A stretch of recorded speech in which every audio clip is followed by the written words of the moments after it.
For the late start, but I do call the meeting to order. Welcome to meeting number 97 of the House of Commons Standing Committee on Access to Information, Privacy and Ethics, conformément à l'article 108.3h de règlement et la motion adoptée.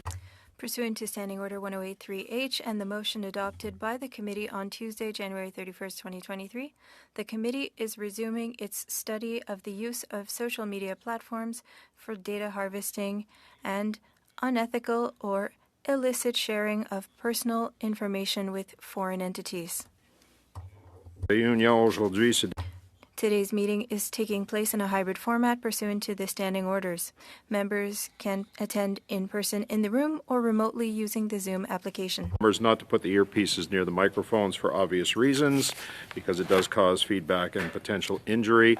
I'd now like to welcome our guests and our witnesses today. All have the proper equipment, connection, and yes, we've all done the technical tests, and it seems to be working properly. We've got a full slate today, and I want to welcome you all from Google Canada. We've got Jeanette Patel, Head of Canada Government Affairs and Public Policy, Google and YouTube.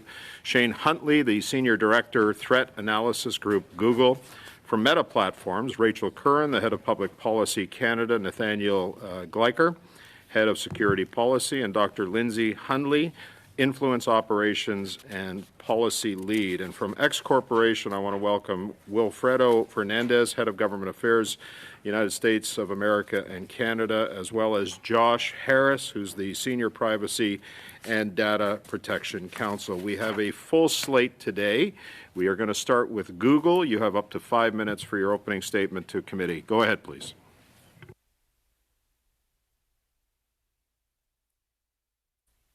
Monsieur le Président, Mesdames et Messieurs les... Mr. Chair, ladies and gentlemen, members of committee, hello.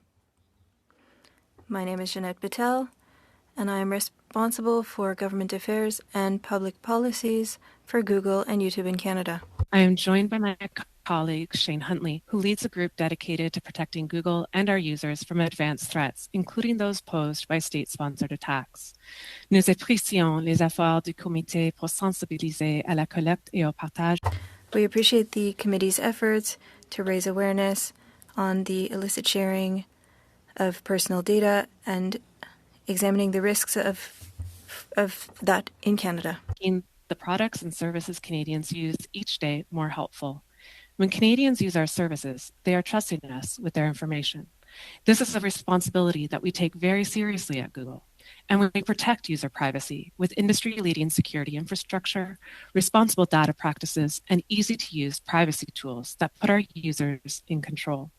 Tools like our privacy checkup and our security checkup give people personalized privacy and security reminders and recommendations, including flagging actions they should take to immediately secure their Google account. Les deux bilans de santé permettent aux utilisateurs de personnaliser étape par étape le contrôle de sécurité et de confidentialité en fonction. They need to be able protection program, which is available to anyone, but is specifically designed for individuals and organizations such as elected officials, political campaigns, human rights activists, and journalists who are at a higher risk of targeted online attacks. Treating our user data responsibly and protecting user privacy includes protecting data from third parties. That's why it's our strict policy to never sell our users' personal information to anyone. And when it comes to government requests for user information, our team carefully reviews each request to make sure it satisfies applicable laws. If a request asks for too much information, we try to narrow it, and in some cases we object to producing any information at all. We have also taken the lead in being transparent about government requests for user information through our transparency reports. In addition to these industry-leading tools and strict protocols, we invest significantly in global teams and operations to prevent abuse on our platforms. One of those teams is our Threat Analysis Group. I'll now pass it to my colleague Shane to speak to the work his group does to secure our users' information against bad actors. Thank you, Chair and members of the committee. As Jeanette mentioned, I'm the Director of Google's Threat Analysis Group, or TAG.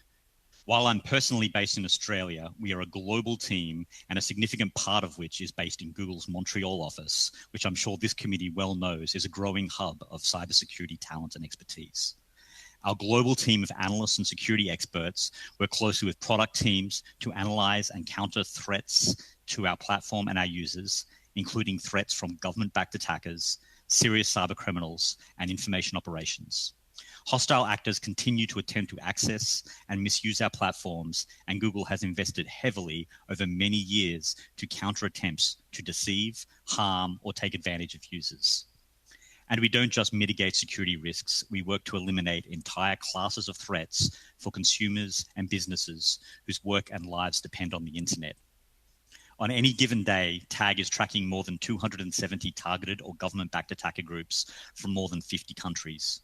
We publish a quarterly bulletin about actions we take against accounts that we attribute to coordinated influence campaigns. For instance, in the third quarter of 2023, we reported disabling influence campaigns originating from groups including Russia, Iran, China, and Mexico. We are particularly focused on disrupting coordinated influence operations on YouTube. For example, since January 2023, we terminated more than 2,400 YouTube channels linked to Russia and more than 60,000 channels linked to China as part of our investigations into this activity. These actions are in addition to YouTube's ongoing enforcement of community guidelines, which resulted in the removal of more than 8 million videos globally in the third quarter of 2023. As we discover and disrupt operations, we take steps to protect users, disclose information publicly, and share our findings with industry and government partners to support the entire ecosystem. We also issue warnings to our users when we believe that they have been targeted by a government-backed attack. While this work is never done, we continue to take action, identify bad actors, and share relevant information to protect users and prevent future attacks. We would like to thank the committee for your attention to this critical issue and allowing us to share more on our work to keep Canadians safe and our investments and in the right expertise to protect users on our platform. We remain committed to partnering with the Canadian government to ensure a stronger and safer digital future for all Canadians. We look forward to answering your questions. Okay, thank you, Mr. Huntley and Ms. Patel. We're going to go to Meta now. You have 5 minutes to address the committee. Please go ahead. Thank you for the opportunity to appear before you today. My name is Nathaniel Gleischer, and I am the head of security policy at Meta. My work is focused on addressing the adversarial threats that we face every day to the security and integrity of our products and services, and taking steps to protect our users in every way that we can. I have worked in cybersecurity and trust and safety for 2 decades, first as a technical expert, and then as a cybercrime prosecutor at the U.S. Department of Justice, and as Director for Cybersecurity Policy at the National Security Council. I'm joined by video conference today by 2 colleagues at Meta, Rachel Curran, the Head of Public Policy for Canada, and Dr. Lindsay Hundley, our Lead for Influence Operations Policy. At Meta, we work hard to identify and counter foreign adversarial threats, including hacking campaigns, cyber espionage operations, as well as influence operations, what we call coordinated inauthentic behavior, or CIB, which we define as any coordinated effort to manipulate public debate for a strategic goal in which fake accounts are central to the operation. CIB is when users coordinate with one another and use fake accounts to mislead others about who they are and what they are doing. At Meta, our community standards prohibit inauthentic behavior, including by users who seek to misrepresent themselves, use fake accounts, or artificially boost the popularity of content. This policy is intended to protect the security of user accounts and our services, and create a space where people can trust the people and communities they interact with on our platforms. We also know that threat actors are working to interfere with and manipulate public debate, exploit societal divisions, promote fraud, influence elections, and target authentic social engagement across the internet. Stopping these bad actors, both on our platforms and more broadly, is one of our highest priorities. That's why we've invested significantly in people and technology to combat inauthentic behavior. The security teams at Meta have developed policies, automated detection tools, and enforcement frameworks to tackle deceptive actors, both foreign and domestic. These investments in technology have enabled us to stop millions of attempts to create fake accounts every day and to detect and remove millions more, often within minutes of their creation. Just this year, Meta has disabled almost 2 billion fake accounts. The vast majority of those, more than 99% of them, were identified proactively before receiving any report. As part of this work, we regularly publish reports on our work to counter the threats we're discussing here today. To talk more about that, I'd like to hand it over to Dr. Hundley, who coordinates our work to identify and expose foreign interference. My name is Lindsay Hundley, and I lead Meta's policy work on countering influence operations, both overt and covert. My work at the company draws on my nearly 10 years of experience as a researcher focused on issues related to foreign interference, including in my doctoral work at Stanford University and during research fellowships at both Stanford and Harvard. Meta uses a behavior-based approach to identify covert influence operations, not one that's based on the content that they share. We remove networks like these no matter who is behind them, what they post, or whether they are foreign or domestic. If helpful, I'd be happy to give specific examples. We have taken down more than 200 covert influence operations from 68 countries in at least 42 languages, from Amharic to Urdu to Russian and Chinese. We regularly report these findings through our adversarial threat reports. Sharing this information has enabled our teams, investigative journalists, government officials, and industry peers to better understand and expose internet-wide security risk, including ahead of critical elections. As of our latest report, China is now the third most common geographic source of foreign CIB that we have disrupted, after Russia and Iran. This year, we have taken down 5 CIB networks from China, more than any other country. Regardless of who was behind these networks or what they targeted, these CIB operations emanating from China typically posted content related to China's interests in different regions worldwide. Many praised China. Some defended its human rights records in Tibet and Xinjiang. Others criticized critics of the Chinese government, including journalists and researchers. Countering foreign influence operations is a whole of society effort. No single platform can solve foreign interference on its own, which is why we work with our industry peers, independent researchers, investigative journalists, government, and law enforcement. Thank you for your focus on this work, and we look forward to answering your questions.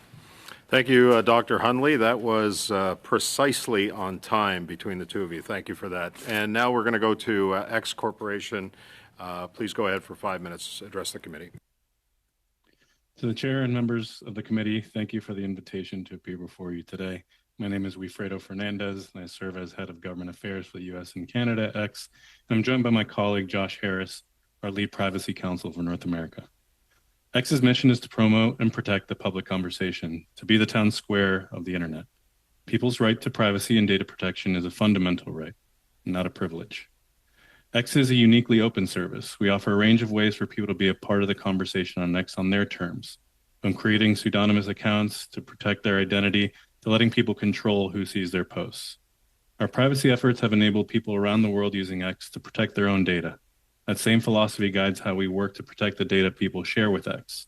We empower people who use our service to make informed decisions about the data they share with us. We believe individuals should know and have meaningful control over what data is being collected about them, how it's used, and when it's shared. We're guided by the principle that we should only use the data for the purpose for which it was collected. We have one global privacy program that encompasses the highest data protection standards of the world and a single global privacy policy, which we have worked hard to make clear and easy to understand. X is always working to improve transparency into what data is collected and how it is used. Through the account settings on X, we give people the ability to make a variety of choices about their data privacy, including limiting the data we collect, determining whether they see interest-based advertising, and controlling how we personalize their experience. In addition, we provide people the ability to access information about advertisers that have included them in tailored audiences to serve them ads, demographic and interest data about their account from ad partners, and information X has inferred about them.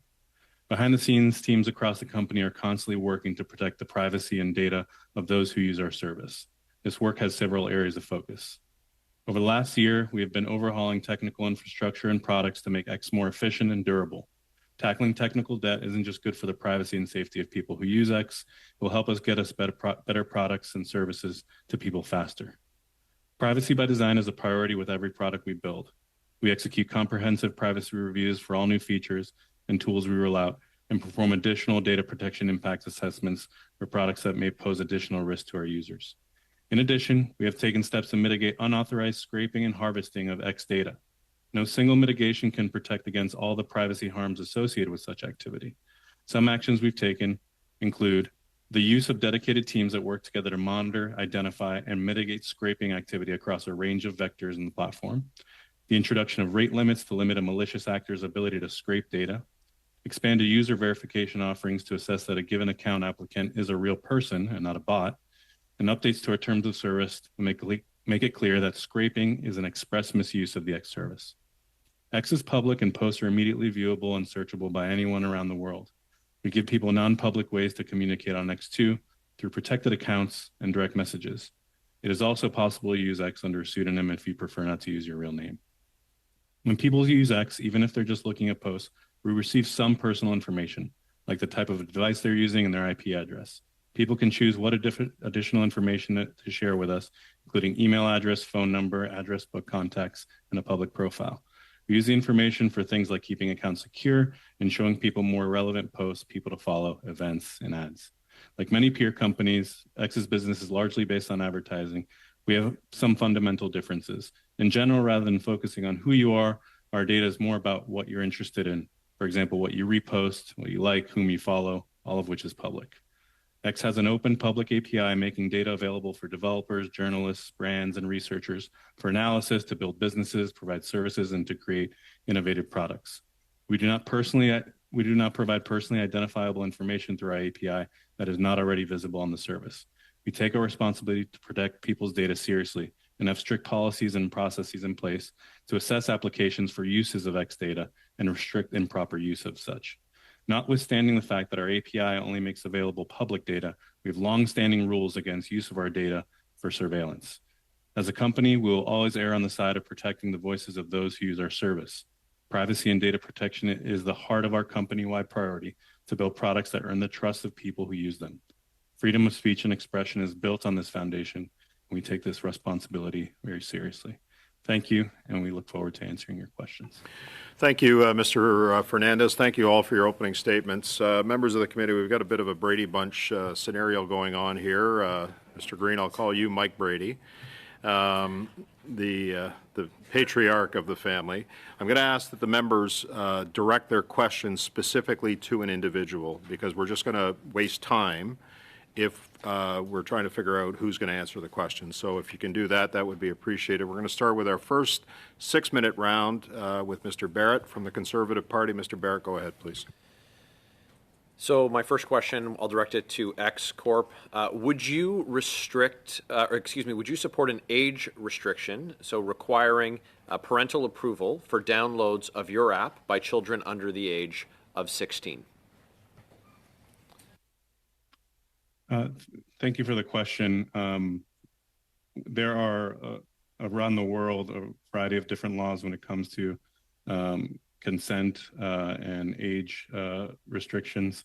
Sometimes they vary by state here in the United States. So we welcome, the opportunity to engage on any potential legislation.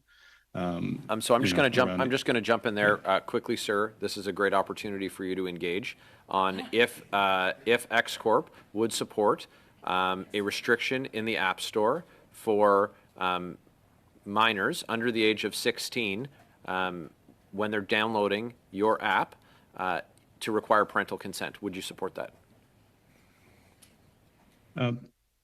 So as you may imagine, X is not the platform of choice for teens. We do allow in the United States and Canada, with the exception of Quebec, which is over 14, the ability to use the service. So we leave the decision of whether to restrict on the App Store to the App Store.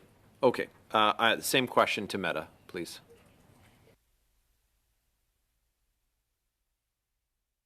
Thank you, Mr. Barrett. Yes, we would support that kind of restriction. And if I may say, I think that would be an excellent way for policymakers to protect and address youth safety issues, as long as it's applied industry-wide. The same question. Thank you for your response. The same question to Google, please. So when you can put parental controls on an Android device. So that's one of the things that we've built in order to put families and caregivers in control of their experience. And that can restrict what content can be downloaded or purchased from Google Play on that particular device based on the maturity level and concerns, and putting this, families in control of the Sorry, decisions Ms. that are right Patel. for them. The interpreters are having a problem because you are cutting in and out. Mr. Barrett, I'm going to stop your time here. I don't know. The test was fine? Okay. So I'm going to go back to Mr. Barrett here, but we may have a problem, Ms. Patel. We'll see what the next answer brings. Go ahead. Okay, Ms. Patel, I heard your response as that on Android Google devices that parents have the opportunity to set content moderation by age. Can you indicate if that's a correct summary of what you said? Essentially, yes. So we have built tools so that parents can put controls on the devices and downloads for their. Okay, thanks very much. My next question is to X Corp. I'm looking for. Do you have a list of instances which the government of Canada has requested that content be taken down on your platform by the government of Canada to X Corp?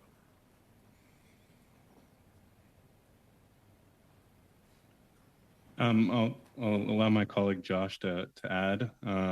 We do keep track of lawful requests for user information from governments. We don't have that information in front of us today, but yes, law enforcement do have a particular portal where they can make lawful requests for user data or potential content removal.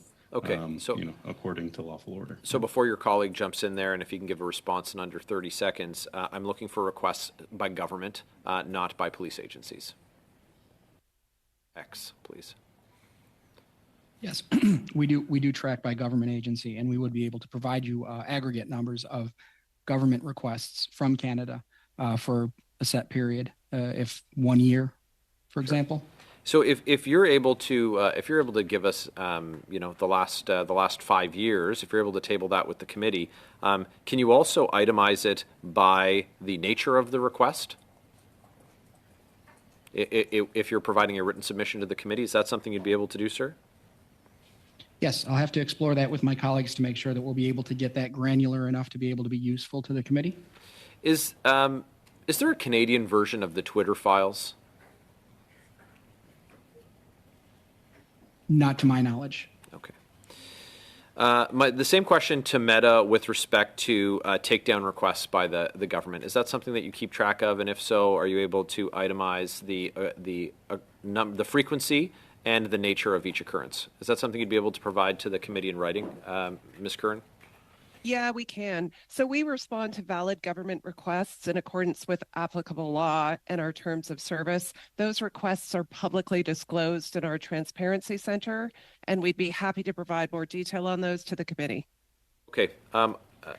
Just very quickly, I only have 30 seconds left, so I have 15 seconds. Ms. Patel, is that something that Google would be able to do? Yes, absolutely. We publish every 6 months a transparency report with government removal requests, and we'd be happy to provide that information to the committee. Well, thank you very much. I have about 10 seconds left, and Chair, I hope we're going to have the opportunity for another round of questions with Ms. Vecchio. She wants to look into the protection of minors from exposure to sexually explicit material online, particularly, I would say, including links to the online crime scene that is Pornhub. So just a flag for all of you to expect some questions about that in the next round from us. Okay, thank you, Mr. Barrett, for that. That concludes your round of questioning. I am going to just make it clear that if there is a written request, which there are written response that's required because of a request from the committee, we will have the clerk follow up with each one of you on what that specific request is to provide documents. And then we're going to set a deadline for a week from today for those documents to be provided to the committee. Okay, just to make it clear for everyone. Ms. Khalid, you have 6 minutes. Go ahead, please. Thank you very much, Chair, and thank you to the witnesses for appearing and for your presentations. And I appreciate that all of you talked about foreign interference and the protection of Canadian data. I think it's very incumbent on all of us to be proactive about protection of Canadians. So I'll turn to Meta first. $9 million penalty in 2020 in Canada for misleading privacy claims, $5 billion penalty for deceiving users in the U.S., 405 million euros penalty in 2022 in Europe. There's a lot more sanctions. What is the issue here with respect to protecting Canadians' privacy here in Canada? For Meta, go ahead. Thank you. Sorry, just waiting for things to unmute. Look, I assume you're talking about Cambridge Analytica, which was some years ago now. As we've always maintained, there's no evidence that Canadians' information was shared with Cambridge Analytica. Meta also does not sell our user data at all, unequivocally. Indeed, even when the federal court examined the Cambridge Analytica issue, they agreed with our position, finding that there was insufficient evidence that Canadians' data was shared. And that in any event, Facebook's data sharing practices were adequately disclosed. That said, in the last few years, certainly since 2019, we have transformed privacy at Meta, and we've built one of the most comprehensive privacy programs in the world. And we look forward to building products and services that people love and trust and use with privacy at the forefront. Thank you. And where do you store Canadian data? I don't know the answer to that. Can we get an answer to that, please, if it's okay? Thank you. Yes, I will commit to getting back to the committee. Thank you very much. To Google, how do you make money on people's personal data? Thank you for the question and the opportunity to share more about our practices. So we build products and services that are secure by default and private by design. And as you know, we make publicly clear, the majority of our revenue is built upon on advertising. And our commitment to our users is to give them visibility into how their information is informing their experience on our services, and to also give them, tools for transparency and to ultimately put them in control into how their information is being used. Thank you. I appreciate that. So I looked on the Apple App Store earlier. So Chrome, which is a product of yours, links location, audio data, search history, browsing history, identifiers, usage data, and then quote-unquote other data to individuals. What do you do with that, with all of that information? How do you use that?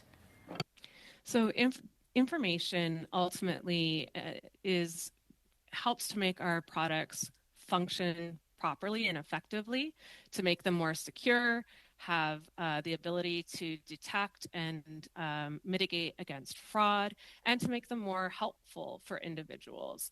And so, like I said, we provide settings for individuals to make the choices that are right for them in terms of how their information is being collected and used. So we have something called the Privacy Checkup Center, as well as a My Ad Center, where individuals can see at a pretty granular level how this information is being used to inform their experience on our services. And then they have the opportunity to either delete that information or to turn off things like personalized advertising.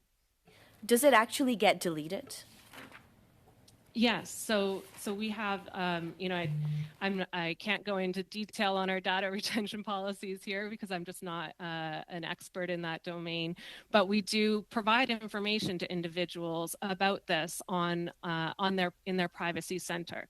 So we also have been leading in putting in place an auto delete function. So for new accounts, having a function that this information auto deletes after 18 months.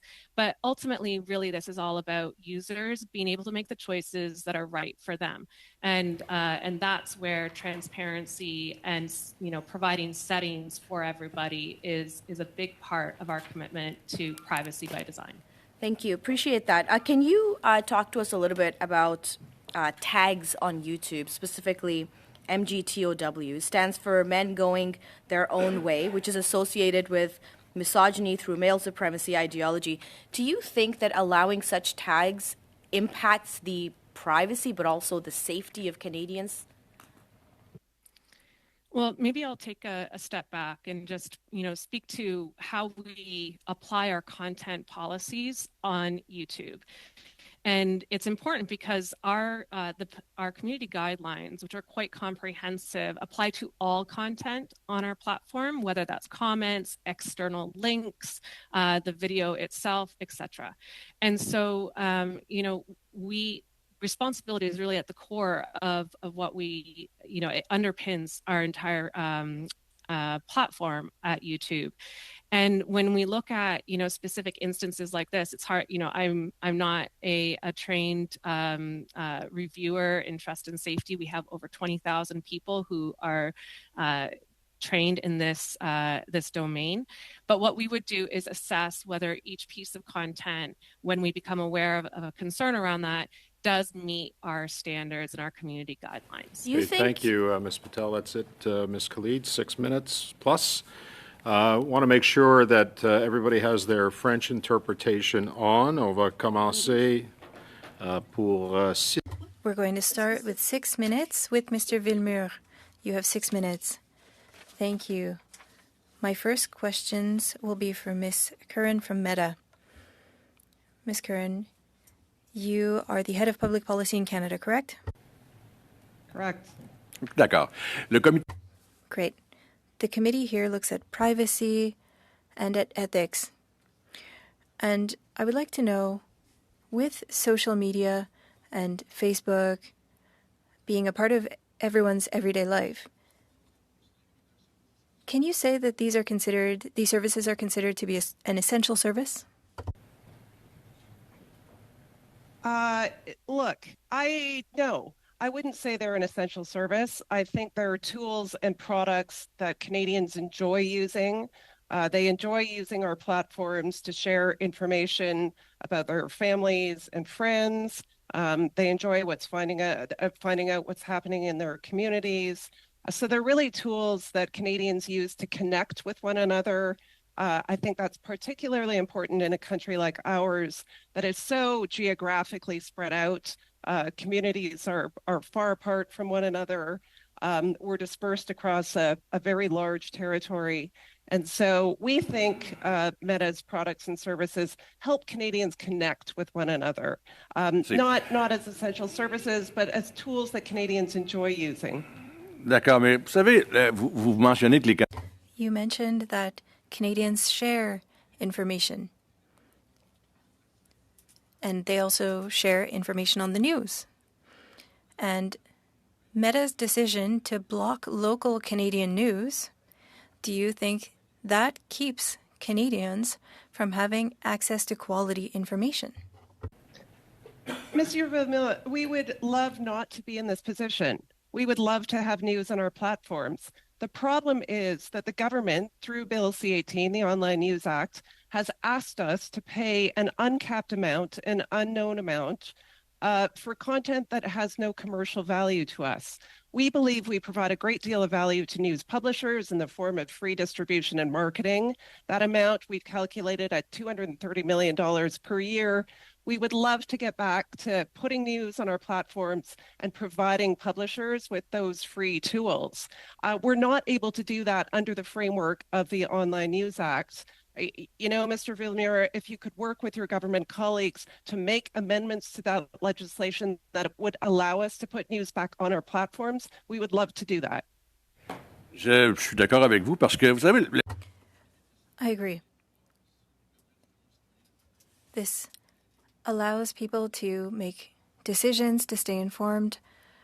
I find it unfortunate that Meta doesn't take another step.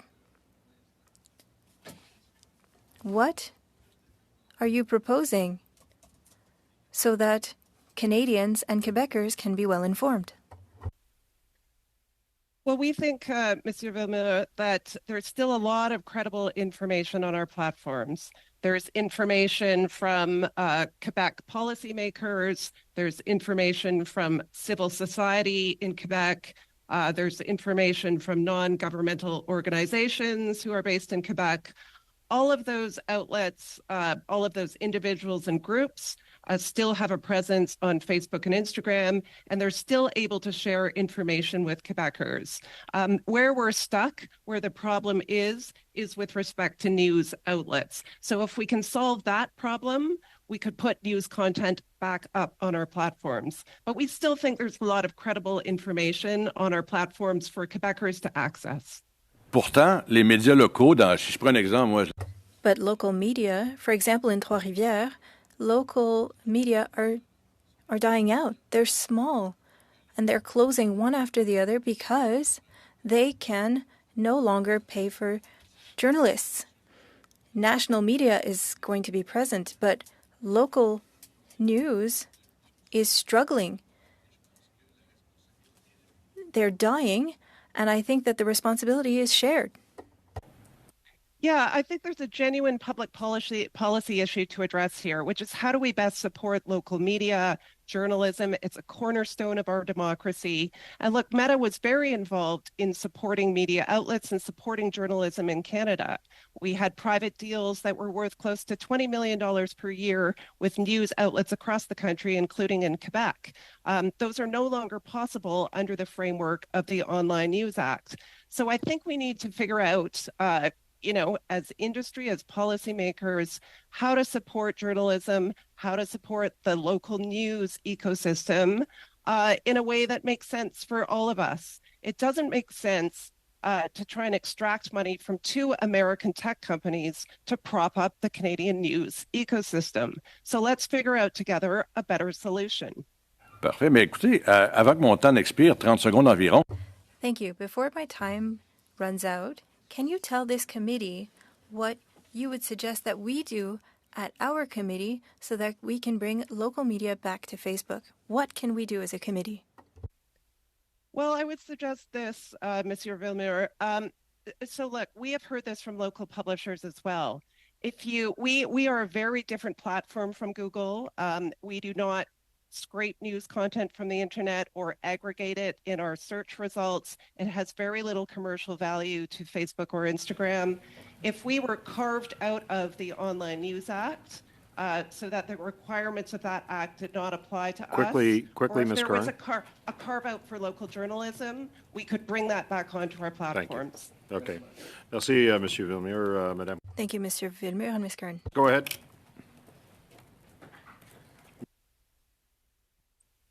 I didn't have my microphone on. Mr. Green, 6 minutes. Go ahead, please. Thank you very much. Welcome to all the guests that are present. I'm going to put a series of questions to you in a rather rapid way. If I reclaim my time, it's not to be rude, and I'm certainly not trying to, to make anything personal. But I'm going to put some pretty quick questions. I'm going to start off with Mr. Fernandez. Mr. Fernandez, Amnesty International, in a recent report, cited your shift in the new privacy policy, which allows you to collect users' biometric data and access encrypted messages. But biometric is not determined or defined. How do you define biometric data? If I may pass that to my colleague, Josh, who Mr. Harris, please. Counsel. Certainly, in the instance of the biometric data that's referred to in the updated privacy policy, that's speaking specifically to information that might be presented on somebody's identification card, like, for example, a picture or any other biometric information that might be on that identification card that they would have presented pursuant to their application to. And how would it be stored? It would be stored like any of our other information pursuant to our data classification system. So this would be a higher sensitivity. Has X ever experienced data breaches? Yes. And so you're storing biometric information the same way that you store other information, and you're a company that has already been a victim to data breaches. That's correct? No, I didn't say it the same way that we store other information. We would do it pursuant to our data classification system. The biometric information would be higher sensitivity, and then there'd be more restrictions on that data. Would you agree that this is the highest of sensitive information and that it poses a pretty significant security and privacy risk? Yes, I would. And also, what are you doing to with that information specifically? So we're not doing anything with the biometric information that we have, other than to note that it is biometric information, facial biometric information that's present on ID cards. And are you using that to train any AI systems or any other technology that might be used? No, we're not. So what's the purpose of collecting it then? We'll need that identification, for example, if we need parental consent for somebody to start to sign into an X account or create an X account. So you're 500 million users, you're collecting all of this biometric information. When people click on, do you believe that the users in this new privacy statement have informed consent when they're clicking through? Do they know what it is they're consenting to? Yes, I believe that they do. I mean, we work very hard to make sure that our privacy policy is as clear as possible. Is it written by your legal department? It's written across a number of teams, including. Do you believe that the average person has the ability to understand terms and references of a privacy agreement? Our hope is that we're getting to a place where people can understand those terms. Well, I believe that they can. You believe that they do? Yes. You believe that young people, teenagers, people who are posting their driver's license online have the ability to understand what it is they're consenting to? Yes. That's your position here in your testimony? Yes, that is the nature of our privacy. Okay, I'm going to policy. move on to Meta. According to a New York Times article published on November the 25th of this year, Meta has received more than 1.1 million reports of users under the age of 13 on its Instagram platform since early 2019. Yet it disabled only a fraction of those accounts, according to this report. Instead, the social media giant routinely continued to collect children's personal information, like their locations, email address, without parental permission in violation of a federal children's privacy law. Ms. Curran, how do you respond to that? So listen, we think youth safety is a really key priority for us. We've developed over 30 new tools and features to support safe and positive experiences for teens on our platforms.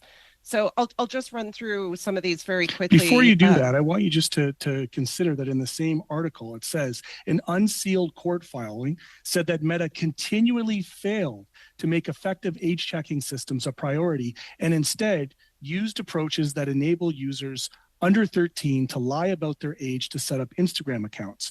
It also accused Meta executives of publicly stating in congressional testimony that the company's age checking process was effective, which is, I'm assuming, to be what you were about to do in your response, and that the company removed underage accounts when it learned of them, even as the executives knew that there were millions of underage users online. It goes on to state in this article, an internal company chart displayed unsealed material, for example, showed that Meta tracked the percentage of 11 and 12-year-olds who use Instagram daily. How do you respond to that? So Mr. Green, look, we do our best with age verification and with the tools we have available. We remove accounts that don't meet the age standard when we find out that they're underage. But listen, I'm not. But how about this? How about this, Ms. Curran? The article published by the New York Times on October 24th of this year states Meta has designed psychologically manipulative product features to induce young users compulsive and extended use of platforms like Instagram. The company's algorithms were designed to push children and teenagers into rabbit holes of toxic and harmful content. The states said that features like the infinite scroll and persistence alerts are used to hook users. The Attorney General also charged Meta with violating federal children's online privacy laws, accusing it of unlawfully collecting the personal data of its youngest users without parental consent. Mr. Yeah, we Green. disagree with that. We disagree with that, Mr. Green. Look, mental health is a complex, individualized issue impacted by a variety of societal and emotional factors. Thank you, As Ms. many Curran. experts in the field say, Ms. it's Curran? wrong and even irresponsible to suggest that a single factor Ms. is the Curran, cause of trends in teen mental health. I apologize, but we are over time by a bit here, so that concludes our first round. If there's any other issues that you want to address, you can do that perhaps in the next round. Ms. Vecchio, 5 minutes. Go ahead, please. Thank you very much. Today in the House of Commons, we actually passed Bill S210 to go to committee, and what it's looking at is age verification to ensure that minors are not seeing pornography. I'm going to start with you, Jeanette, if you don't mind, regarding parental controls. Can you share with me right now how many children are able, or how many children, as you're investigating, are able to bypass those parental controls? Do you have statistics showing that? Well, maybe what I can speak to is on YouTube, for example, we have, as you are likely aware, YouTube is designed for users 13 years of age and older. And in order to have a YouTube account, they have to go through a process, including where date of birth is provided. Our systems, just a quick question on there. Just a quick question on there, because I know my son, who's 20 years old, is probably celebrating his 40th birthday soon. So I'm just wondering, can you not just lie about your date of birth? So our systems, so let me maybe walk you through the steps. Because what we do is we have a neutral process where we ask for a date of birth, and then if a user indicates, for example, that they are under the age requirement, there's no takebacks. So that attempt is blocked, and we funnel them through to our parental supervision process. That said, if our system does I appreciate that. What is it? Can you very, very quickly, because I don't have lots of time, but what does that look like? At what point do you find out, specifically when I'm looking at pornography, if you were going to go and rent a movie, you would have to be over the age of 18. So if you're able to get pornography online, how can we ensure that children under the age of 18 are not being able to get pornography? So maybe I'll speak to two things here. First, pornography is not allowed on YouTube. Any sexually explicit content, nudity is not allowed on YouTube. So that violates our community guidelines. Can I have a quick question there? Have you had to, though, pull down, you've noted how many times, and I've seen on accounts, people are pulling down accounts. Have you had to pull down pornography off of your regular YouTube sites? So thank you for that. So we publish quarterly transparency reports, and we break down the reasons for which we would be removing that for any content. And yes, we would be removing sexually explicit content or content where there is nudity. That would be one of the areas that we are enforcing our policies, where we are enforcing our policies. I think it's important to note that over 90% of the time, that violative content is first detected by our machines, which allows us to deal with this at scale and to do it rapidly, to remove content rapidly from our systems. And then we also enable users to report content that they have concerns around so that it can be reviewed and removed if it violates our policies. Very fair, and I appreciate that. Maybe I can move over to Facebook here and just talk about that, because we recognize that things, we were talking about rabbit holes, and I think that came up where 11 and 12-year-olds are getting on rabbit holes, which I think that's what led me to finding pornography one time unintentionally with my 11-year-old son. So could you share with me what is there in Facebook to ensure that there is nothing that is explicit online, or that a child could not be able to access, a child, adult who doesn't intend to, but to ensure that we don't go down some type of rabbit hole like that? Yeah, thank you for raising this really important issue, Ms. Vecchio. So Facebook significantly restricts the display of nudity or sexual activity on our platforms. We don't allow it. And in fact, we remove sexual imagery to prevent the sharing of non-consensual or underage content as well. Restrictions on the display of sexual activity also apply to digitally created content, unless it's posted for educational or satirical purposes. So we remove any explicit material. In fact, we've run into criticism previously for over-enforcing on that kind of material and not allowing images of breastfeeding, for instance. So we're constantly kind of working to make sure our policies are nuanced enough so that we're not over enforcing on Perfect. explicit imagery. Thank you so much. And I'm going to switch over to the X Corporation, and I just want to find out, what does it come to explicit content? Once again, we know rabbit holes are there. What do you do to ensure that explicit content is not available to the viewers? 30 seconds. Sure. For users who are under 18 or who did not include a birth date on their profile, they're restricted from viewing such content. Thank you, Ms. Vecchio. Mr. Baines, 5 minutes. Go ahead, sir. Thank you, Mr. Chair, and thank you to our witnesses for joining us today. I'll begin with my first question to Google. Has Google or YouTube ever shared the data of Canadians with foreign governments or other jurisdictions? Well, thank you for the question. I'm actually going to turn to my colleague. Certainly. So we publish our transparency reports on government requests about lawful data access, which Jeanette spoke to in her opening statement. All requests we push back on. We assess each request under both the US law and the local law, and also under international norms. And then we assess each one and then provide data. And then we have transparency reports. We also reveal that if user data is provided, we provide that where we are able to under the law. My question was to foreign governments, to other governments, if the information is shared. I'll move on, and maybe this can explain a little bit better. On December 6, U.S. Senator Wyden released a letter stating that unidentified governments are surveilling smartphone users via their apps' push notifications. These are the audible dings or visual indicators users get when they receive an email or their sports team wins a game, most of which travel over Google or Apple servers. What can you tell us about these government requests for user data? Thanks for the question. We are aware of Senator Wyden's letter and investigating. This was from I am not aware of the specifics, and specifics were not provided with regards to this anonymous source.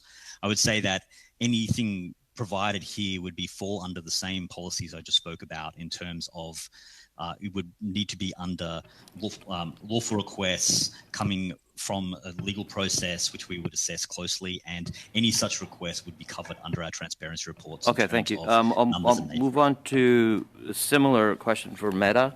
Has Meta ever shared the data of Canadians with foreign governments or other jurisdictions? Thank you for that question. I'll turn it over to my colleague, Mr. Gleischer. Thank you for the question. Not too dissimilar from what our colleagues from Google described. We review lawful requests that we receive from governments around the world. We review them carefully, both under US law, local law, and international norms. We push back on requests that are overly broad. And when we do disclose data, we have a report where we share information about any data that was disclosed. But here we're talking about pursuant to lawful requests and response to those requests. So in February, U.S. Senators Warner and Rubio wrote a letter to Meta about documents that demonstrate Meta knew developers in China and Russia had access to user data that could be used for espionage. The letter refers to an internal Meta document which claims 90,000 developers in China had been given access to information about users, including profile data, photos, and private messages, even though Facebook has never been able to operate in China. At the time, Meta did not respond to the Reuters for comment. Are you able to do so now? I'm not aware of the specifics of this particular instance. What I can tell you is we proactively investigate and hunt for cyber espionage campaigns, efforts by foreign governments to spy on innocent people around the world. We regularly report on that work through our quarterly reports where we describe the enforcements we've taken. And then we share information about any operations that we do identify with others in industry so that they can take action as well. One of the things that we've seen is that these types of campaigns are broad efforts that target the internet broadly, multiple platforms, and often involve off-platform activity as well. And so investigating these, disclosing information on them, and then sharing that information with other parties is a really important part of tracking and countering these adversaries. Okay, so with respect to the specifics I outlined there, could you please provide any information you can in writing to the committee, please? As I said, I'm not aware, I don't know the details of that, but I'd be happy for us to come back with more information. Thank you. Okay, thank you, Mr. Baines. Monsieur Villemure, pour 2 minutes et demie, s'il vous plaît. Commencez. Merci, Monsieur le Président. Madame Curran. Thank you. I'll come back to you, Ms. Curran. Following our discussion earlier, you talked about 2 American companies, but is it more important to make money than to keep people informed? Monsieur Villemure, we do think we keep people informed through the credible information we have on our platforms. Additionally, we would be more than happy to bring news content back up on our platforms. We believe we provide a great deal of marketing and distribution value to local news publishers. We'd like to proceed in partnership with them if we can do so under the framework of the current legislation. Merci beaucoup. Est-ce que vous diriez que en matière de vie privée, for privacy, would Meta be an example to follow, or do they do the legal minimum? So we have totally overhauled our privacy practices in the last number of years, Monsieur Villemure. We really embed privacy considerations at the front end of the design of all of our products and services now. And we can go through that in a great deal of detail for you if you'd like. But privacy is one of the key considerations now in building anything we offer to the public. Merci beaucoup. Dans un autre ordre d'idée complètement. Now, on a completely different topic, can you describe what pornography is for Meta? Monsieur Villemure, we do not allow sexually explicit material on our platforms. We remove it when we identify it, and we report out on those removal efforts through our Transparency Center. You can see how many pieces of content we've removed. Merci. Thank you. I understand that you're removing it, but what is it? What is the criteria that you use? So we remove content that our systems and our reviewers, our moderators identify as sexually explicit. The definition of that, Monsieur Villemure, is set out in our community standards, which are public. So we enforce against content according to the definitions set out in our community standards. Ouais, mais c'est pas très clair, là. That's not very clear. Okay. Sorry, Monsieur Villemure, I think I missed that question. Je disais que je trouvais... I was saying that I don't find that very clear, and I don't find that easy to understand. Okay, we are at a time. So we'd be happy to... Yeah. Ms. Curran, perhaps you could supply the committee with what the standard is through Meta? Yeah, look, I think this is a really important issue, Mr. Broussard. I'd be happy to provide Monsieur Villemure with the definition that we use of sexually explicit material in our community standards and what we remove. Okay, thank you, Ms. Curran. I would suggest that you do that through the clerk so it can be distributed to the committee. Mr. Green, 2.5 minutes. Go ahead, please. Thank you very much. Ms. Curran, in your previous testimony, you I think, disagreed with the characterization of the New York Times article talking about Meta's involvement with youth. I'll turn your attention to written testimony by Arturo Bejar in the Congressional Subcommittee on Privacy, Technology, and Law, dated November 7th, 2023. And just for the record, he was a senior engineer and product leader at Facebook responsible to keep users safe and supported. In his written testimony to that congressional hearing, he said that he sent a detailed email to Mark Zuckerberg. In it explained that the number of people reporting the surveys that they had a negative experience on Instagram was 51% every week, but only 1% of those reported the offending content, and only 2% of those succeeded in getting the offended content taken down. He detailed the staggering levels of abuse that teens 13 to 15 were experiencing every week, and initial data from the research team indicated that as many as 21.8% of 13 to 15-year-olds said that they were targeted of bullying within the past week. And there's many more statistics that are put there. So if you don't agree with the New York Times article, that's fine. But what do you say to your former senior engineer responsible for safety on Facebook, given the what I think an indictment in his written testimony before the congressional privacy hearing? So thank you, Mr. Green. Again, we've developed more than 30 new tools and features to support safe and positive experiences for teens and their families. When was that developed? So we've developed that over the last couple of years in particular, Mr. Green, but it dates back further than that. But these tools I'm referencing now, for instance, we set teens' accounts to private. When they join Instagram or Facebook, we prevent adults they don't follow from sending them messages. We limit the amount of potentially sensitive content they can see and explore or search or reels. We prohibit content that promotes suicide or self-harm or eating disorders. So did these developments happen after 2021, after October 5th, 2021? Because the whistleblower in this context stated that was in 2021, and he went on to say that they, children were receiving unwanted sexual advances, and that an even higher percentage of these children are receiving them on a monthly basis, these unwanted advances. So did that happen before or after 2021? These new tools that you're talking about? Very quick response. Look, Very quick response, Ms. Kern. Yes, a lot of these tools were developed recently in the last couple of years. Youth safety, of course, has been a priority long before that. But the tools I'm talking about have been developed recently. Thank you. Thank you, Ms. Kern. Mr. Green, again, to our guests, make sure you have your French interpretation on. Monsieur Gould, pour 5 minutes, s'il vous plaît. Commencez. Thank you, Mr. Chair. My first question will be for Meta. In 2019 and 2021, during the election campaign, there was foreign interference, and they used your platform. And these influence campaigns were used to make certain candidates lose.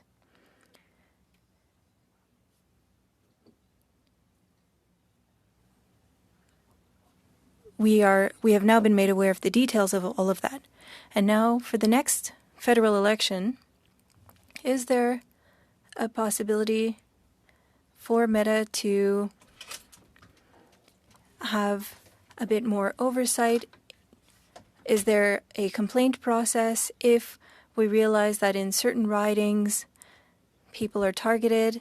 Do we complain to your platform directly and to Elections Canada, because CSIS and the RCMP aren't able to help us during that time? Thank you for the question, Mr. Gord. In fact, there's no evidence that any foreign interference or influence operations targeting Canadians during the last election were present on our platforms. For more detail on that, I'm going to turn it over to my colleagues, Mr. Gleischer and Dr. Hundley. Thank you, Rachel, and thank you for the question. We investigate proactively and enforce against any foreign interference operations that we identify, and then we publish information about them in our quarterly threat reports. When we publish that information, we also publish details on particular countries or regions that were significantly targeted. And when we do have proof, we will also publish information about who or what organization was behind the operation. So we have a data set that outlines every single influence operation we've identified and removed from our platforms that is available for download and review, which we would be happy to provide to the committee, which also includes the information I'm describing to be able to look backwards. Merci. Ma question va être plus précise. Thank you. So for my next question, during the next election, is there a process to send a complaint directly to you if we realize that there is some foreign influence on your platform, something that cannot be covered by Election Canada? What can we do? How can we work with you to avoid such an issue?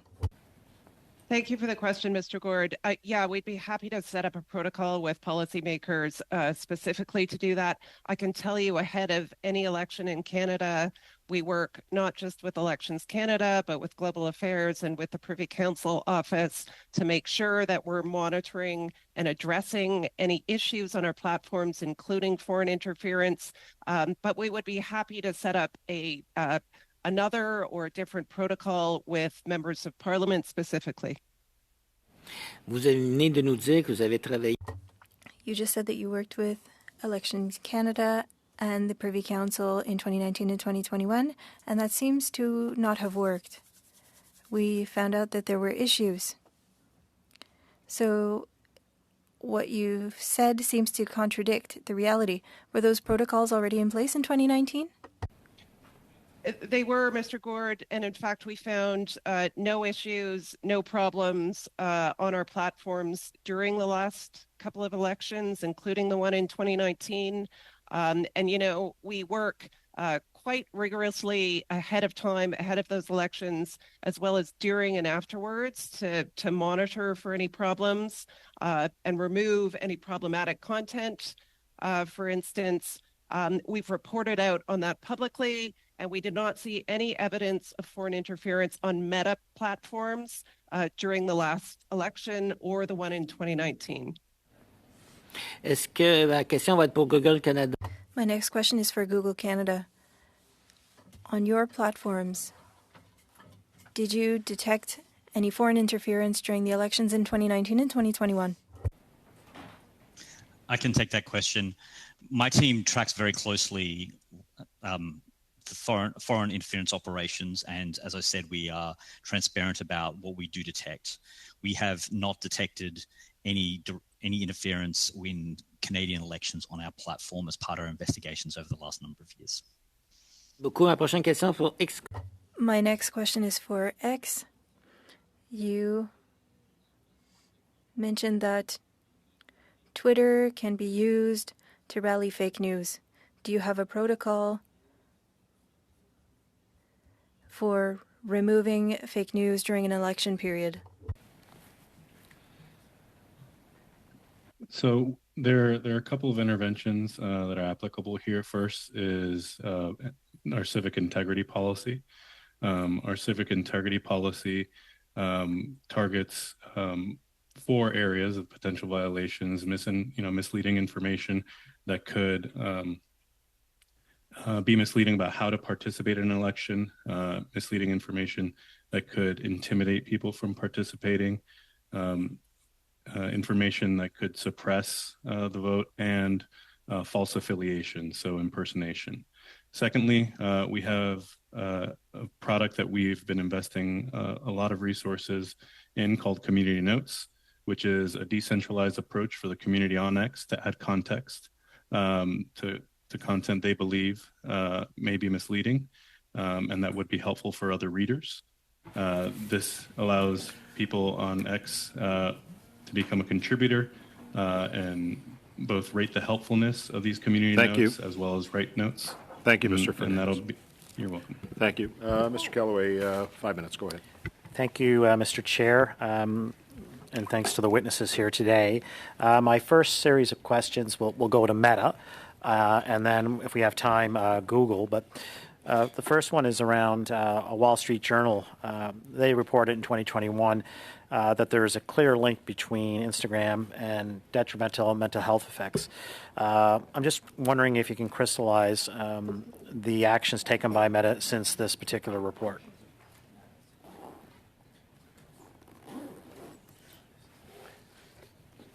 Maybe Ms. Curran, or we could start there. Yeah, sorry, I was just trying to unmute myself. So listen, I talked about some of the new tools and features that we've developed to keep teens safe on our platforms and address any concerns around safety or mental health. Let me talk about some of the tools we've developed for parents as well. We have parental tools that let parents and guardians now see who their teen reports or blocks, and set blocking hours for when they can use our platforms. We also launched recently the Family Center with expert resources on how to have dialogues with teens about their online habits. We also give teens ways to manage their time so it's intentional and meaningful on social media. So we give them the option to set time limits or turn on take a break on Instagram to remind them from take regular breaks while scrolling social media. And we send teens notifications to remind them of that. And we also notify them when it might be time to look at something different if they've been scrolling on the same topic for a while. Thank you, Ms. Kern. I think I'll stay with you, if that's possible. Is there more recent data available on the mental health of users who use Instagram or Facebook? And I'm thinking particularly of youth, male and female demographics. Yeah, look, the most recent research that we have doesn't support the hypothesis that digital technology is behind trends in teen mental health and well-being. The existing body of research doesn't actually rule out other common factors like economic instability, substance use, academic pressure. And there's also a growing body of research that suggests social media can play a positive role in teens' lives and provide support in particular to those who are struggling or members of marginalized groups. So look, we're always reviewing this research, funding external independent researchers to look into these issues. Okay. But so far the research is really mixed. Okay, thank you very much. And last for you, Ms. Curran or your colleagues at Meta, are messages on Facebook stored? I just want to make sure I get it correctly. Are they stored? Maybe I'll turn it over to my colleague, Mr. Gleischer, on that. And if he doesn't have the answer, we will get back to the committee in writing. I think to give you a full and comprehensive answer, I think it would be best for us to come back to you on writing on that one. Okay, that'd be wonderful. Mr. Chair, how much time do I have? You have, Mr. Galloway, 1 minute and 38 seconds. Excellent. So we're going to go to Google. So do voice products such as Google Assist and Google Home have the capability to store recorded audio rather?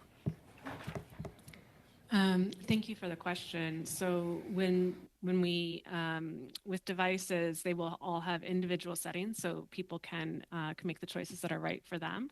And I think your question was whether the audio could be stored. Is that correct? That's correct, yes. So the audio, I think I'll need to get back to you on that. That'd be great. I mean, if it's a no, that's one thing. If it's yes, if this can be incorporated in the response back, I'd like to know why. Why the need for the audio to be stored. So if that could be part of the response back, Mr. Chair, that'd be appreciated. Thank you, Mr. Kellaway. Juste en avant de commencer la prochaine. Just before we move on to the next round of questions, we have 20 minutes left with witnesses. If we have unanimous consent,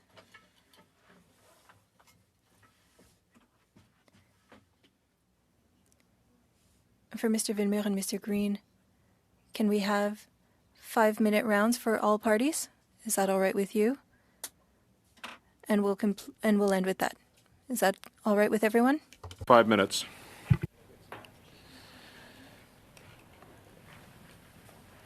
We talked about in Ms. Vecchio's questions about the protection of folks from the inadvertent exposure to sexually explicit material. I'm keenly interested, though, in what steps each of your platforms are taking to prevent the transmission or display of sexually exploitive material, sometimes referred to as child pornography, on your platforms. I think that the prevalence of sexually explicit materials in and of itself, and what you're doing, each of your respective platforms are doing with respect to age verification, is one issue.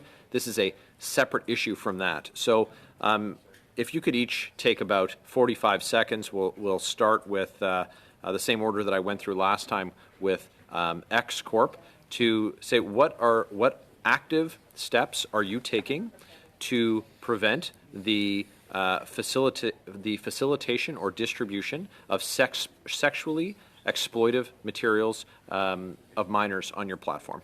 Starting with X, please. Thank you for the question. So child sexual exploitation has no place on X, and we're working to make it the most inhospitable place for people that want to distribute child sexual abuse materials. Over the last year, we've been more aggressive in our enforcement of such material on the service, restricting the search for this material, increasing our training for agents to make reports to the cyber tip line, automating our process for reporting to the cyber tip line for the National Center for Missing and Exploited Children in the United States, which acts as a clearinghouse globally for tip lines in different jurisdictions. We recently announced a product partnership with Thorn to enhance our detection capabilities. So we're doing a lot in this space. The work continues, but this has zero purpose on our platform. Same question to Meta, please. Thank you, Mr. Barrett. We lead the industry in this space. I'm really proud of our work on this front. It's so important. We've developed new technologies to keep this abhorrent abuse off our platforms. In fact, we've removed more than 34 million pieces of child exploitation content from Facebook and Instagram in Q4 of 2022, over 98% of which was detected before it was reported. And we use a combination of technology and behavior signals to detect and prevent grooming, child grooming, or potentially inappropriate interactions between minors and adults. We also help law enforcement find and prosecute the criminals who commit these heinous acts, including by responding to requests for information from law enforcement, providing instructional guidelines and trainings, and supporting the development of a case management tool for the National Center on Child Exploitation's cyber tips. We've also built long-standing partnerships with anti-trafficking experts and child safety organizations, including organizations like One Child in Canada, to help protect kids, including, other organizations include Thorn, Polaris, Stop the Traffic. And look, I would say this, although we are doing industry-leading work, our work is never done here. It's a highly adversarial space. We know there are a lot of bad actors there, online and offline, and we're going to prioritize our work to protect vulnerable kids. I appreciate your answer. Thank you. I have 45 seconds remaining to Google with the same question, please. Thank you for the opportunity to speak to this, because there's nothing more important than keeping children safe. And, at Google and at YouTube, one of the things that we do, so in addition to many of the work, the similar activities as the other platforms in detecting and removing this content, we also are leaders in providing hashes of that content to NCMEC, so that, and then freely providing those hashes to other platforms so that this content cannot be recirculated on other platforms. And we work with law enforcement to ensure that perpetrators are prosecuted where possible and as appropriate.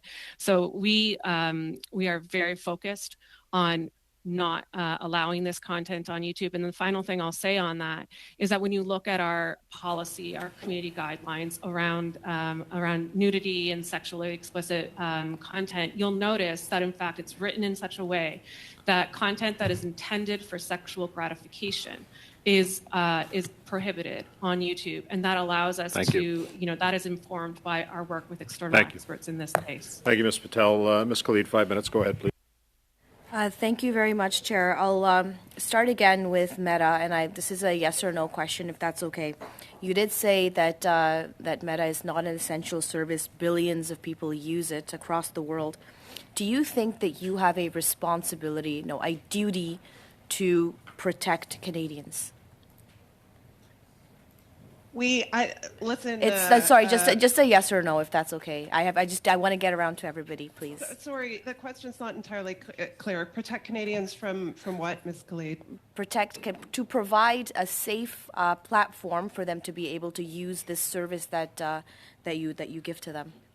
Agreed, and to provide credible information on that platform, yes. Thank you. To Google, the same question. Do you have a duty to protect Canadians on your platform?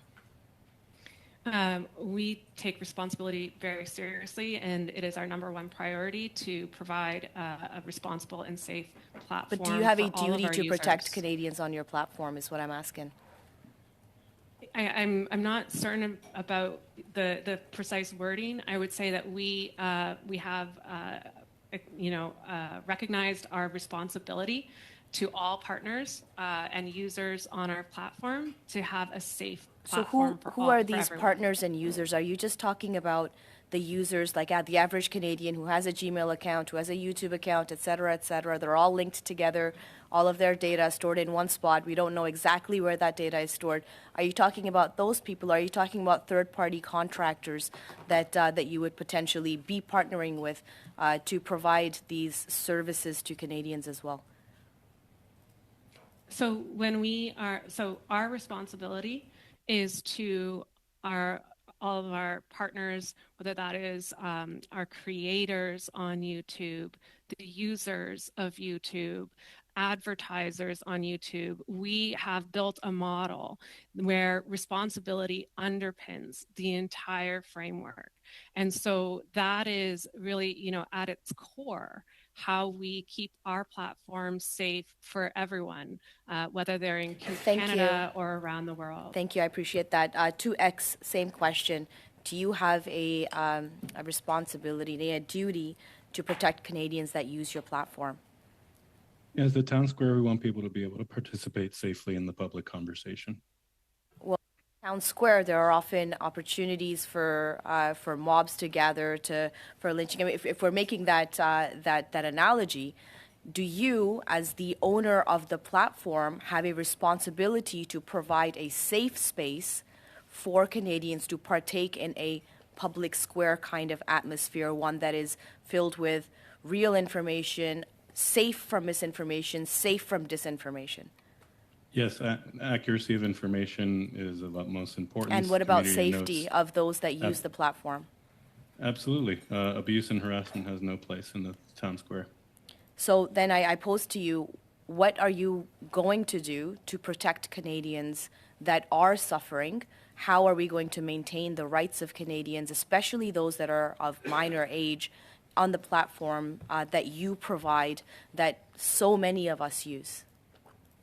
We'll continue to rigorously enforce all of our policies that help keep them safe, especially minors. Do you think that you have also an obligation to work with government to create that safe space, all levels of government and community partners? Sure. Actually, compliance with laws all around the world is essential. And so we want to be, thoughtful partners in complying with laws of different lands. Absolutely. So I think this is going to be my last question. There was a question that was asked earlier about foreign governments accessing Canadian data. And I do forget which one of you it was that said that lawful requests of foreign governments seeking access to Canadian data are allowed. Can you please define what lawful request of a foreign government would be accessing Canadian data? Who are you directing that to? I don't remember who it was. It was, yeah, so I would like perhaps brief answers from everybody, if that's okay. Was it? Lecker, please. Mr. Gleicher, go ahead, please. Whenever we receive a request from law enforcement or government around the world, there's a number of international legal frameworks that enable governments to make lawful requests of platforms and of other organizations for information across borders. We review those requests carefully. Sorry, I'm just going to stop you right there. I'm just looking for a definition of what it means of a lawful request. If you can provide that in writing, that would be great. I'm going to suggest that all three of our guests provide that in writing to the clerk. I think it's a really important question that needs to be answered. So thank you, Ms. Khalid. Monsieur Villemure, pour 5 minutes, s'il vous plaît. Thank you very much. Ms. Curran, I will move to your colleague next. Mr. Harris, what can you tell us about foreign interference that we haven't yet heard here? Sorry, I want to make sure that I understand the question. Foreign interference, is it regards to anything in particular? L'ingérence étrangère dans les politiques canadiennes. Foreign interference in Canadian policies. Well, we have a series of policies that we've discussed at some length today that involve the protection of all users, including Canadian users, from any outside interference with their data, whether that's illegal hacking activity. Sorry? Apologies, I'm going to have to interrupt you. I know that you have policies, but what can you teach us? What do we not yet know, in your view? Well, when you're talking about foreign interference, I want to make sure that I'm as responsive as possible here. Are you talking specifically about, can you give me a definition of foreign interference? Je vous remercie.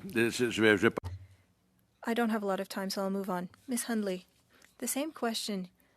You're responsible for influence policies, and so on foreign interference, what can you tell us? So do you have anything that you can share with us that we don't already know?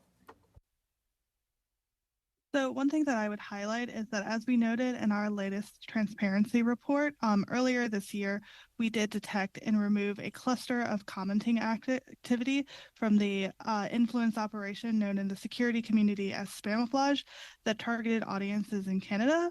Researchers at the Australian Strategic Policy Institute have described this operation's use of likely generative AI audio and doctored YouTube videos shared on other platforms that had zero or minimal engagement with real users.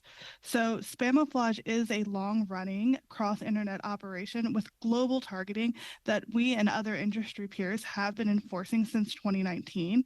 And in August, we removed thousands of accounts and pages under our CIB policies after we were able to connect different clusters of activities to be together to be part of a single operation that we were able to attribute to individuals associated with Chinese law enforcement.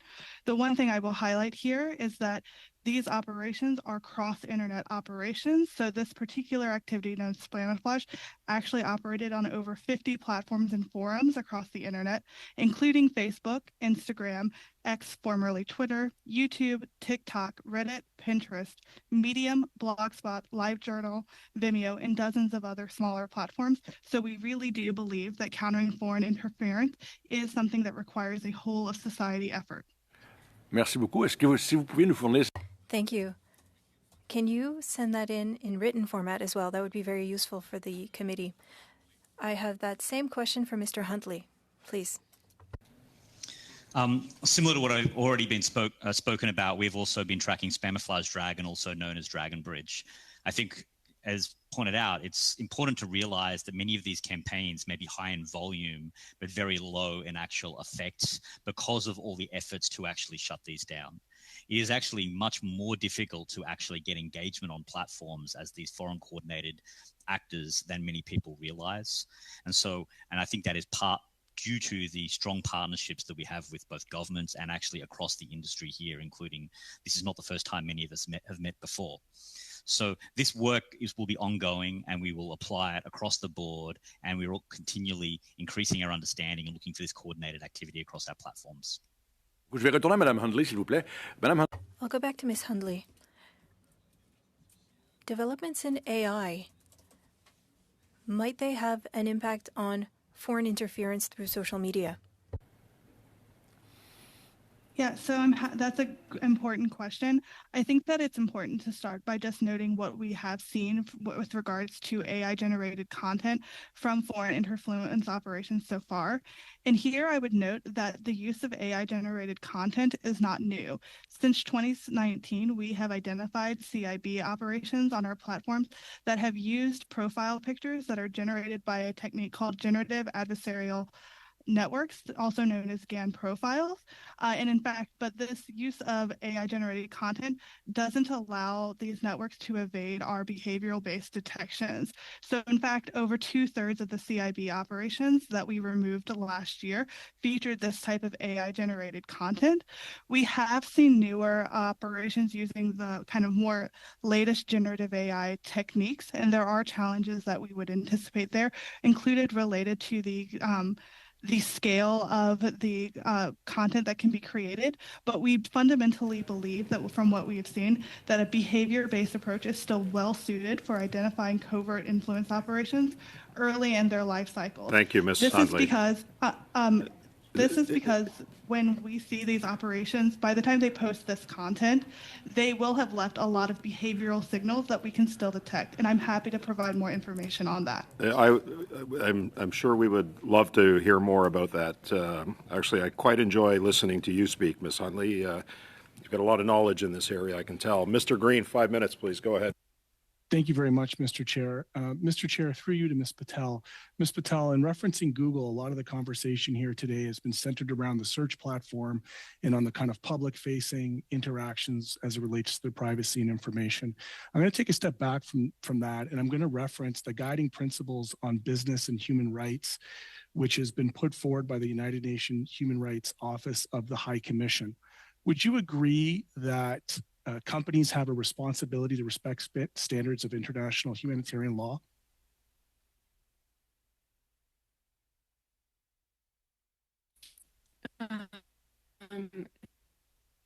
Thank you. I think, Google is committed to respecting an approach to our all of our products and services that puts user safety and privacy at the forefront. Do you have a forefront. responsibility to the standards of international humanitarian law? I'm not a lawyer, so Okay. I'm not in a position to be able to answer that. Well, the international law would state that you do, and it would state that humanitarian law imposes obligations on business managers and staff not to breach the rules of international law.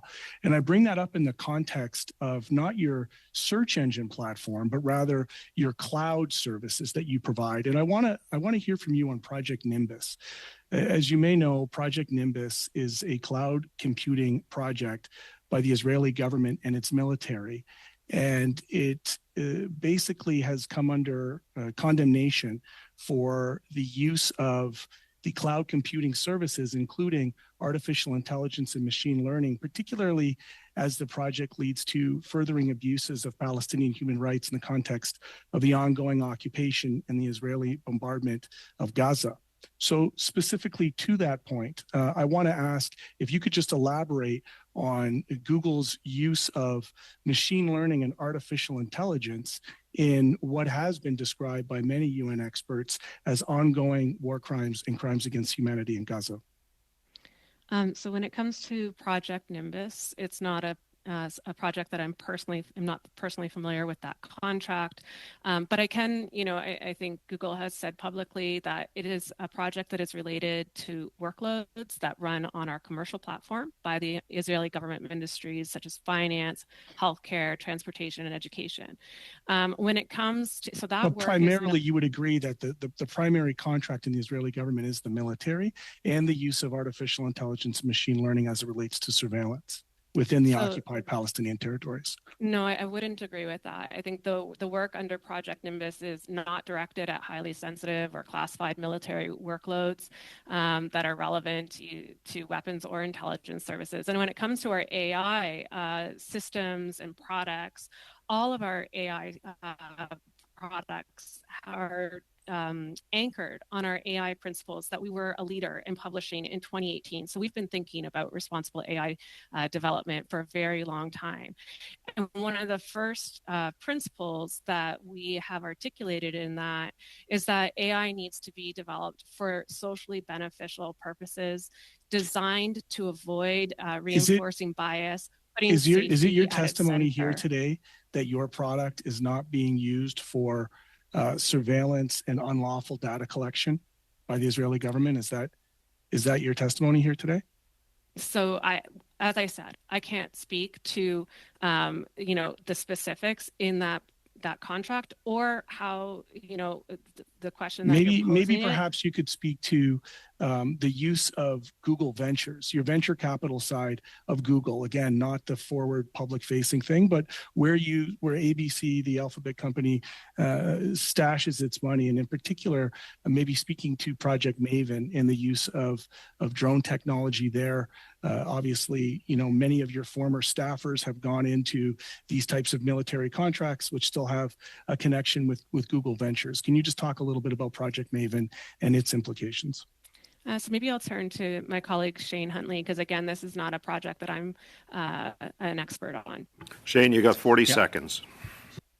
My understanding is Project Maven did not go ahead. And what I would say specifically that since that time, we have developed these AI principles, which specifically have kind of, undertakings that we are not pursuing, weapons or other technologies for the principal purpose and technologies for the specific harm. So since that time, and we've been very clear about how we are thinking about AI, and these AI principles underpin everything we do in this space and every product we provide and all of the development we do.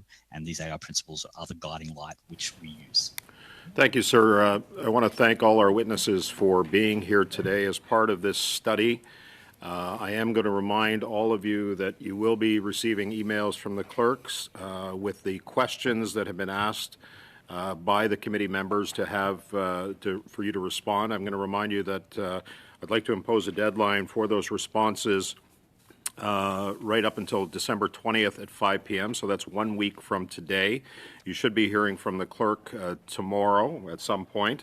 The other thing that I'd like to do is remind members that if you do have questions for any one of these witnesses, to submit them to the clerk, if you can, by 5 p.m. tomorrow. That way we can give our witnesses enough opportunity to answer those questions within that week to December 20th. So again, thank you, Meta.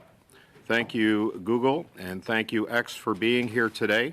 I'm going to dismiss the witnesses because I do have some committee business that I'd like to discuss. And a reminder to all committee members that we are going to go in camera. There's an agreement among the parties that this concludes our social media study and that we are going to provide drafting directions to our analysts as well. So thank you, witnesses, for being here. Thank you, and you're dismissed. Thank you. Okay, so for the purpose, thanks, Mr. Barrett. For the purposes of our committee, we haven't yet figured out what the dates of our meetings are going to be, but I did want to list where we are at. As far as potential meeting dates, the first one, and I apologize to all committee members, I wasn't able to be here on Monday, but we are working to have the Commissioner of the RCMP and the Staff Sergeant appear as soon as possible when we get back. We're hoping the week of the 29th for that to happen. And that is the motion related to SNC Lavalin. Then a reminder to the committee that the motion for spyware has been approved for up to 6 meetings. And although we, again, a reminder to the committee that SDTC is technically done as far as this committee is concerned, so we are not expected to report to anyone in that motion. So I just wanted to remind you of that. And then again, on the draft report for the social media study, we're going to go in camera soon to provide drafting instructions to our analysts, and we expect that we could have that report when we get back. So we will have to consider some meetings when we get back to deal with the draft of that report. So, Mr. Barrett, go ahead. That's all I wanted to talk about, but I saw your hand. Go ahead, please. How long do we have before, what time are we done, Chair? We're done at 6:40. Okay. And we have to go in camera. I just want to... So just with respect to the schedule, you talked about the end of the SDTC study. And so I've sent a motion to the clerk that I'm going to put forward for the committee's consideration, just in light of testimony that we heard at another committee this week. And I'll be brief in my presentation of it and give committee members opportunity to consider and respond. Given the testimony heard from the SDTC whistleblower on Monday, December 11th, 2023, in which the individual states the Minister of Industry lied before this committee regarding the government's knowledge and handling of serious conflict of interest and misappropriation of taxpayer money, the committee immediately expanded study into SDTC for an additional 6 meetings, and the committee heard testimony from the Minister of Industry, the SDTC whistleblower, officials from the Privy Council Office, industry officials, Annette Verscheren, Leah Lawrence, Guy Ouimet, Andre-Lise Methot, and all other witnesses deemed relevant to this committee study. Chair, what I'll say is... Just to confirm, are you giving notice or are you moving the motion? I'm moving the motion, okay, Chair. Go ahead. And the clerk has it and is able so to circulate it in both official languages. Go ahead. Chair, this week we heard from the whistleblower at another Just committee. as a point of order. Go ahead. Point of order, Mr. Green. I'm just wondering if the notice is if we've been given and accorded the due time frame for notices. I understood that they needed at least 48 hours. Is that correct? Because this is not an at-hand motion based on any kind of debate that we're currently involved in. Okay, let me just double check with the clerk here, and I'll get back to you, Mr. Green. Okay. Thank you.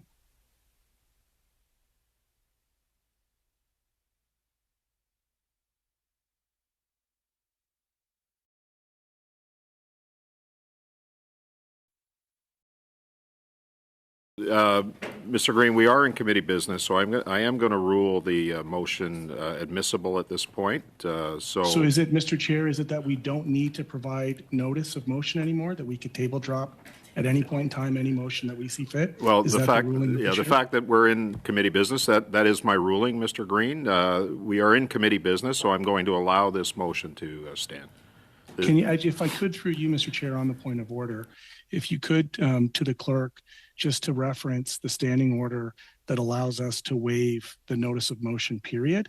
I understand that an at-hand motion that is related to a debate, could be put at any time, but I always thought, and I'm happy to be corrected and learn something new here today, that a notice of motion time period is still required in order to be considered prior to it being duly put. Okay, thank you for that, Mr. Green. I am going to reference to the clerk at this point, and perhaps she can provide some guidance. Thank you. Madam Clerk.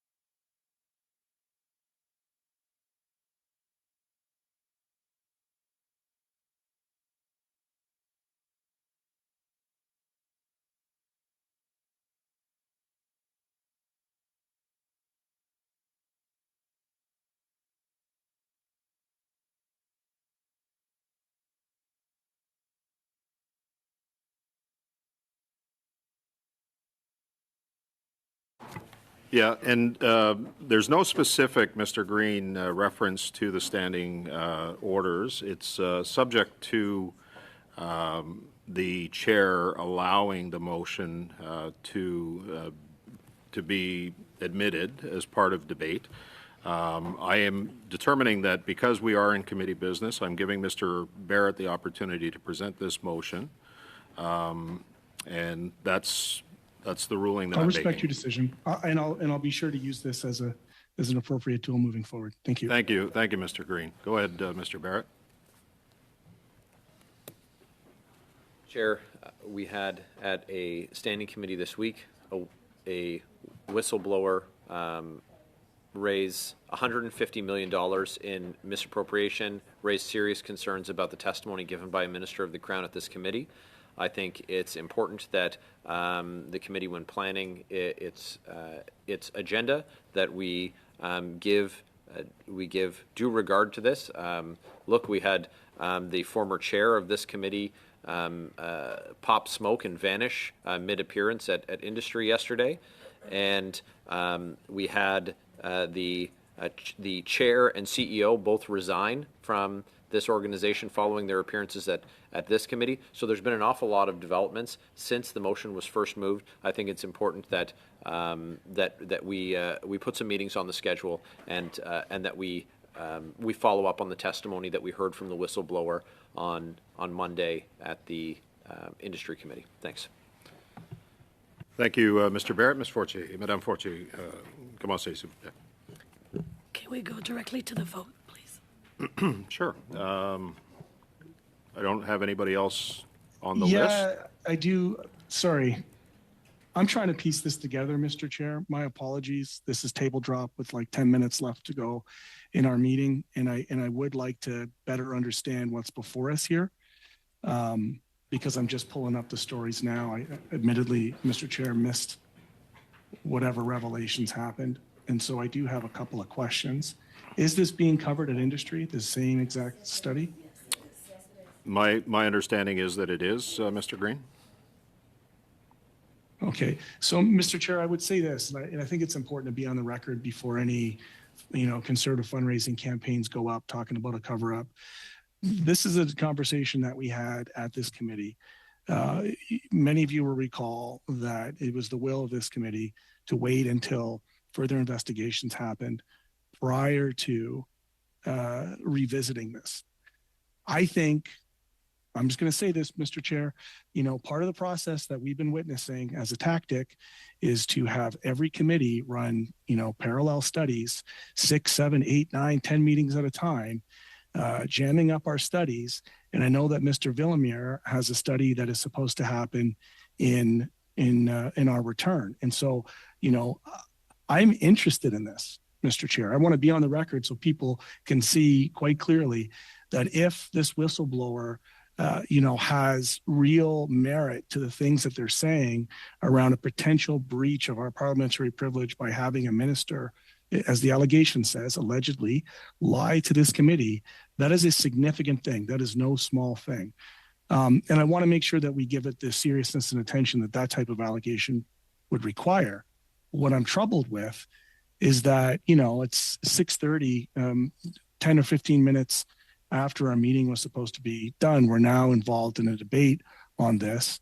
And what I don't want to do is be rushed into a decision on this very serious allegation that's been made without having had the opportunity to review the materials as presented in the news, without having had the opportunity to hear any type of debate.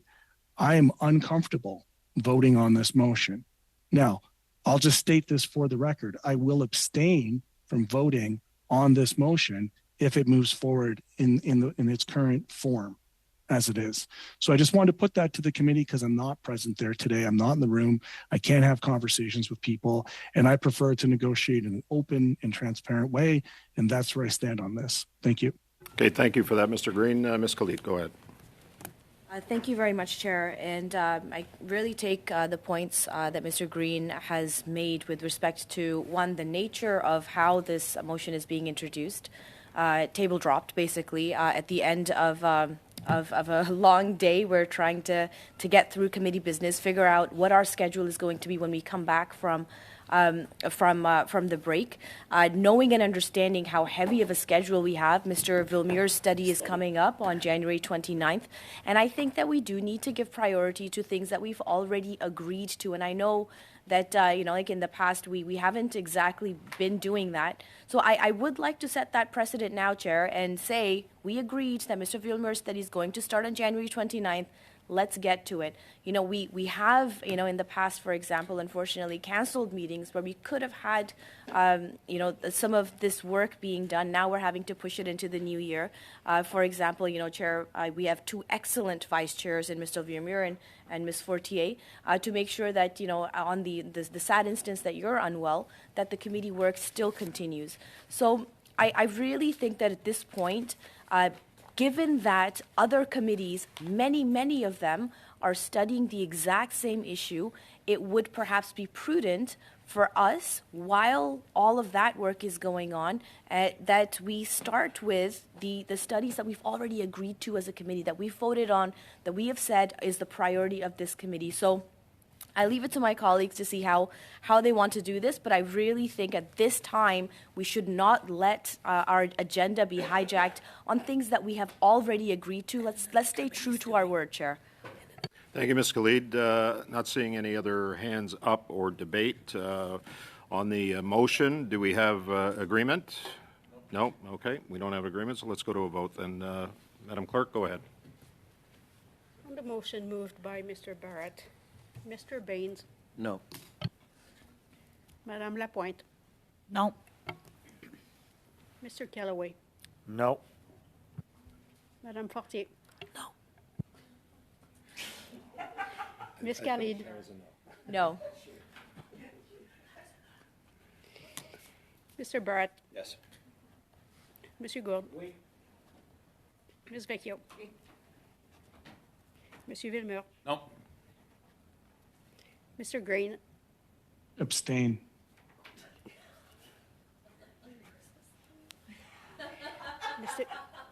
Mr. Chair, yeas 3, nays 6.